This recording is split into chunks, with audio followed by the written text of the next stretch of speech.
All right, so that's the overview. This is, I guess, if Colin's going to use the word conversion core, I'm going to say conversion gauntlet. This is the gauntlet. It's the channel the reader goes through where they become a skeptic. They go from being a skeptical reader to a believer, a full believer.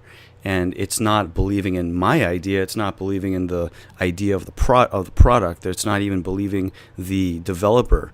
It's believing that it was their idea. They can see how it makes sense to them, and it's theirs. It's their own thing. It's ownership. Part of the reason I find this so helpful is it's so flexible. You know, if I do, I do launches a lot for myself, but I don't do it the way most people do it in the IM field. I use Frank Kern's structure, Jeff Walker structure, and it's like there's the opt-in, and then I'll have like the 3 videos or 4 videos, sometimes 5 videos. But what I do is I walk those 3 to 5 videos, walk through this whole sequence. By the time they get to the 3rd video or the 5th video, the last video, the people who watch them should be clamoring for a solution. They should feel like, oh my God, this explains so much. This makes so much sense. Is there something out there? And that's my gauge. That's my gauge to know that, I've got this idea implanted in their mind. It's a big enough idea where they're looking for an answer now. They just want to know how to apply it.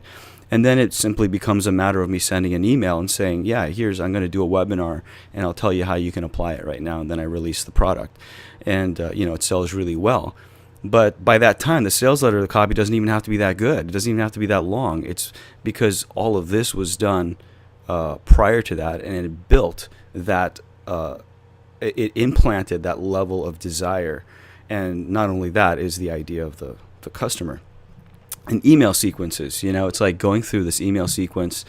I can go 3 to 5 emails just talking about the causes, the new causes. And then I can go, then after that, I can have an email that says, yeah, if you're ready to just jump into it, you just click here. And then they can go and buy the front end low price product. 3 or 5 emails talking about believability. Here's some proof, here's some stories about, the new causes doing this. And then give an email saying, yeah, if you want to buy it now, just go ahead and check this out.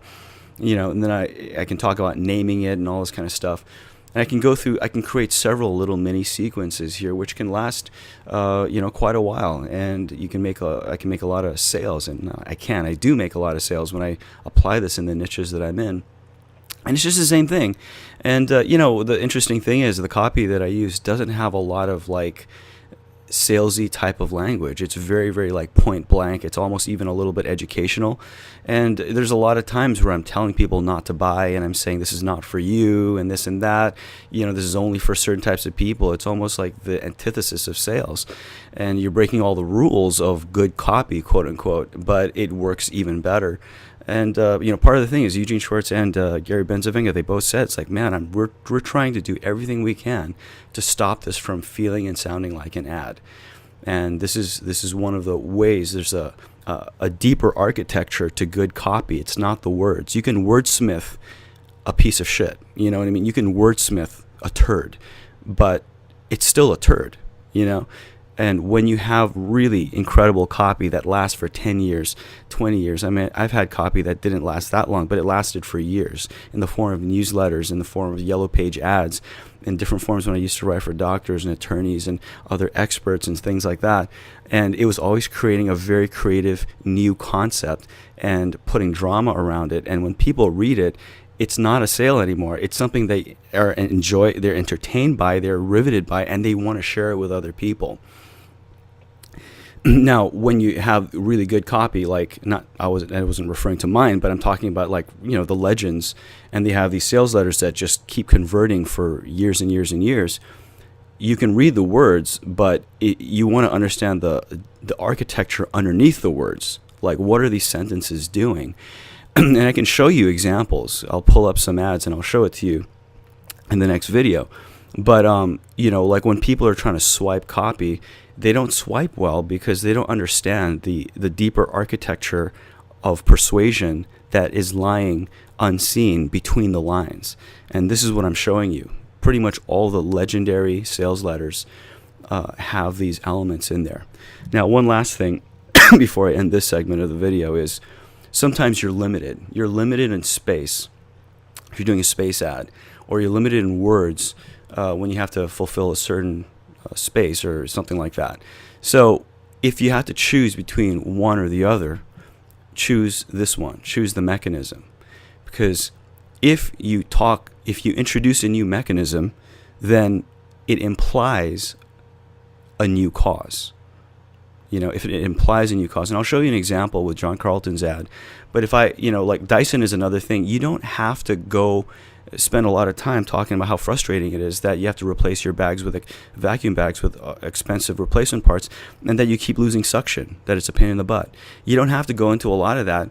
Once you introduce the new mechanism, it's already implied that the person concludes themselves like, oh, you mean that means I don't have to buy bags anymore. I just buy this, and then that's it. The suction's gonna be there forever. It's implied. And then, when you go into the closing steps, you can start justifying, say, yeah, Dyson's more expensive, but think about all those bags that you're going to have to buy through the lifetime of your Hoover vacuum, it'll pay for itself. Or the Vitamix, the Vitamix blender, it's a freaking blender, you talk about the mechanism, and then it self-justifies in the customer's mind, and that's the implicit persuasion. Implicit persuasion is always more powerful than explicit persuasion. So that's the last thing I wanted to say on this. This is a very powerful sequence. Next, I want to show it to you in existing copy so you can see how it is used. And you may be able to start swiping really powerful copy that's been proven to work and use it in current everyday products.